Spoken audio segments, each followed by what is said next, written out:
Isang mapagpalang araw sa ating lahat. Ako ang inyong lingkod, Lady Ponchang Cortez, at welcome sa ating daily devotions. Ang ating verse for the day nasa Deuteronomio, chapter 32, verse 4. Sinasabi dito na, si Yahweh ang inyong batong tanggulan, mga gawa niya'y walang kapintasan, mga pasya niya'y upawang makatarungan, siya'y Diyos na tapat at nakatuwiran. Ang Diyos ay ganap na Diyos at ang lahat ay kaibig-ibig na sumasalamin sa paniniwala na ang Diyos ang pinakahuling pinagmumulan ng kabutihan at kagandahan. Nagtataglay ng lahat ng pagiging perpekto at sumasaklaw sa lahat ng kanais-nais. Ang ideyang ito ay nakaugat sa mga konseptong teoloiko at nagbibigay diin sa likas na pagiging perpekto ng Diyos at ang kagandahang makikita sa kanyang mga katangian at pagkilos. Ang pagiging perpekto ng Diyos sa karunungan at kapangyarihan ay isang pangunahing paniniwala sa maraming relihiyon, kabilang ang Kristyanismo. Ito ay madalas na ipinahayag sa pamamagitan ng mga banal na kasulatan na nagbibigay diin sa walang katapusang kaalaman ng Diyos, makayang lumikha at kontrolin ng universo at matalinong pamamahala sa lahat ng bagay. Ang pagbuo ng Diyos kay Kristo sa mga mananampalataya tungo sa pagiging perpekto ay isang sentral na konsepto sa teolohiyang Kristiyano na nagbibigay diin sa isang proseso ng spiritual na paglago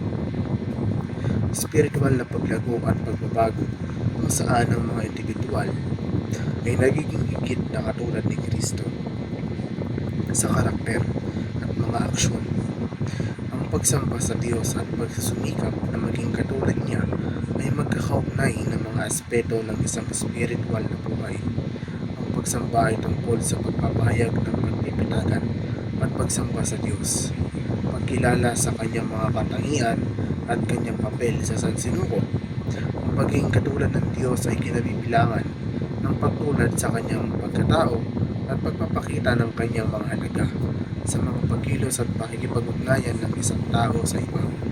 Ang pagtulad kay Jesus habang pinababanal tayo ng Diyos ay nagsasangkot ng aktibong pagsisikap na mamuhay tulad ni Kristo sa pamamagitan ng pagbuo ng katangiang tulad ni Kristo at pagpapakita ng kanyang pagmamahal at mga pagkilos sa ating pang-araw-araw na buhay.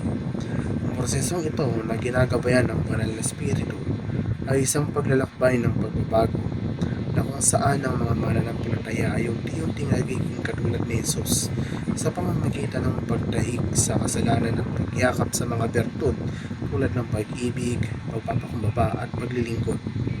Ang pagtitiwala sa karunungan at kapangyarihan ng Diyos ay nangangahulugan ng paniniwala sa kanyang mga banal na katangian at pag-asa sa kanyang patnubay at lakas upang harapin ang mga hamon ng buhay. Habang dito ang pagkilala sa kanyang nakakahigit na pangunawa at walang limitasyong kakayahan at pagpili na iayon ang kalooban ng isang tao sa kanya kahit na ito ay mahirap. Muli, ako ang inyong lingkod, Elijah Ponchang Cortez, at dito na nagtatapos sa aking daily devotions.